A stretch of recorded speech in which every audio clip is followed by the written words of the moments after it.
नमस्कार, स्वागत है आपका वीके न्यूज में। महाराष्ट्र की राजनीति इन दिनों उबाल मार रही है। एक तरफ कांग्रेस के नेता अनिल देशमुख पर भ्रष्टाचार के गंभीर आरोप लगे हैं, तो दूसरी तरफ शिवसेना उन्हें बचाने के लिए एड़ी चोटी का जोर लगा रही है। उद्धव सरकार सीबीआई जांच के खिलाफ सुप्रीम कोर्ट जाने की बात कर रही है। यह मामला शुरू तो हुआ था एंटीलिया कांड से, लेकिन एक के बाद एक इसमें इतने कांड जुड़ते गए कि लोग भी इसका शुरुआती सिरा भूल चुके हैं। और अब इस पूरी कहानी का अंत कहाँ होगा और कब होगा, इसके बारे में कुछ कहा नहीं जा सकता। लेकिन अंत से पहले इस मामले में एक नया ट्विस्ट जरूर आ गया, एक ऐसा ट्विस्ट जिससे महाराष्ट्र की राजनीति में आग लग जाए। दरअसल हिरेन मनसुख की हत्या मामले में गिरफ्तार सचिन वझे ने मुंबई पुलिस के पूर्व कमिश्नर परमबीर सिंह के उन आरोपों पर मुहर लगा दी है जिसके मुताबिक सचिन वझे को हर महीने 100 करोड़ की वसूली का टारगेट मिला था, और यह टारगेट दिया था उस समय राज्य के गृह मंत्री रहे अनिल देशमुख ने।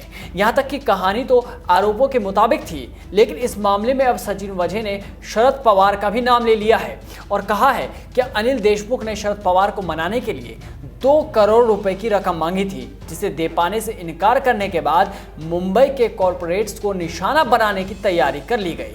जी न्यूज़ की रिपोर्ट के मुताबिक सचिन वझे ने कोर्ट को दिए लेटर में लिखा है कि मैंने 6 जून 2020 को दोबारा ड्यूटी ज्वाइन की थी। मेरी ड्यूटी की ज्वाइनिंग से शरद पवार खुश नहीं थे। ऐसे में शरद पवार ने मुझे दोबारा सस्पेंड करने के लिए कहा। ये बात मुझे अनिल देशमुख ने बताई थी। उन्होंने मुझसे पवार साहब को मनाने के लिए 2 करोड़ रुपए मांगे थे, लेकिन इतनी बड़ी रकम देना मेरे लिए मुमकिन नहीं था। सचिन वझे ने लेटर में आगे लिखा कि अक्टूबर 2020 में अनिल देशमुख ने सह्याद्री गेस्ट हाउस में उन्हें बुलाया, लेकिन उससे पहले ही जुलाई अगस्त 2020 में अनिल उन्हें सरकारी बंगले पर बुला चुके थे। उसी सप्ताह डीसीपी पद को लेकर इंटरनल ऑर्डर भी दिए गए थे। सचिन वझे ने पत्र में आगे लिखा है कि मीटिंग के दौरान अनिल पर्व ने मुझसे कहा SBUT यानी Saifee Burhani upliftment trust complaint पर ध्यान दो, जो कि एक प्रिलिमिनरी स्टेज पर थी। साथ ही मुझे बोला गया कि SBUT के ट्रस्टी से इंक्वायरी बंद करने के लिए सौदेबाजी करूं और इसके लिए 50 करोड़ की रकम की डिमांड करूं। उन्होंने मुझे रकम के लिए शुरुआती बात करने के लिए भी कहा, लेकिन मैंने ऐसा करने से इनकार कर दिया क्योंकि मैं SBUT में किसी को भी नहीं जानता हूं और इस इंक्वायरी से भी मेरा कोई लेना देना नहीं था। इसके आगे उन्होंने लिखा है कि जनवरी 2020 में मंत्री अनिल परब ने दोबारा मुझे अपने सरकारी बंगले पर बुलाया और BMC में लिस्टेड फ्रॉडुलेंट कॉन्ट्रैक्टर के खिलाफ जांच की कमान संभालने को कहा।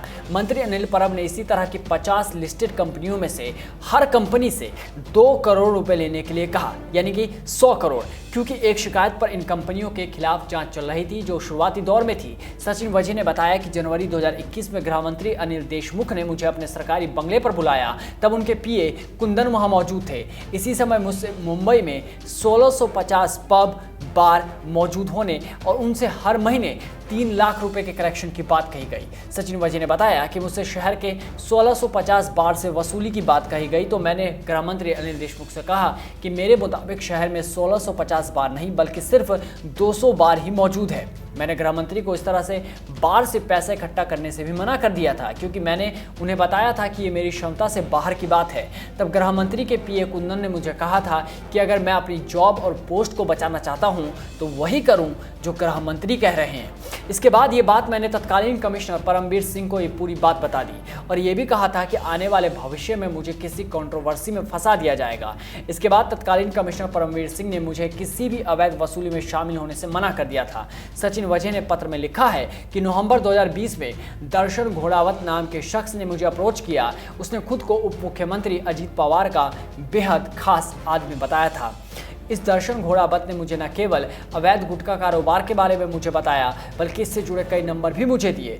दर्शन घोड़ावत ने मुझे इन अवैध गुटखा विक्रेताओं से हर महीने 100 करोड़ रुपए इकट्ठा करने के लिए कहा था। मैंने ऐसा करने से मना कर दिया। तब इस दर्शन घोड़ावत ने मुझे चेताया था कि मैं अपनी पोस्ट दोबारा खो दूंगा। सचिन वझे के पत्र में लिखे एक एक शब्द महाराष्ट्र में बड़ा राजनीतिक भूचाल ला सकते हैं। अब देखना होगा कि शिवसेना इस पत्र के सामने आने के बाद क्या रुख अख्तियार करती है और CBI जांच के बाद और किस किस के नाम सामने आने वाले हैं। इस रिपोर्ट में बस इतना ही। देश और दुनिया के तमाम बड़ी खबरों से जुड़े रहने के लिए बने रहिए वीके न्यूज़ के साथ। नमस्कार।